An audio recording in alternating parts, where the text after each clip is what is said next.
And so Britain heads out of the European Union and Scotland heads into a constitutional quagmire. Every area of Scotland voted to remain in the EU.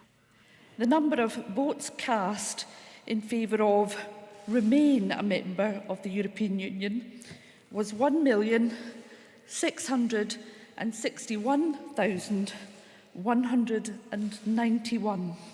That was typified by Edinburgh, where 3/4 of those voting in the capital said yes to the EU. But even as the Remain votes piled up in Scotland, large swathes of England and Wales were voting to leave. Only London and Northern Ireland joined Scotland in voting Remain. In a statement, Nicola Sturgeon, who had joined her husband Peter Murrell to vote Remain in Glasgow, stressed that Scotland had emphatically voted to maintain links with the European Union.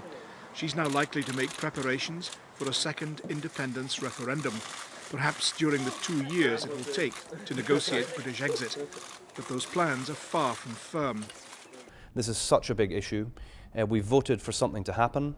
We've decided that we want to stay in the EU, but our views are going to be disregarded and we're going to be taken out against our will. I don't find that acceptable, and I'm sure most people in Scotland won't find that acceptable either. The first Scottish declaration was in Orkney, nearly 2-1 support for Remain. Then came Glasgow at 2:20. Its clout was such, with so many votes, that at the time the declaration temporarily tipped the UK balance towards Remain. I hope that those friends and colleagues who have campaigned energetically and in an honest way for a Remain vote will now accept that our destiny lies outside the EU and we have to unite behind that decision. Much more to come, the story of the night, exit from the European Union.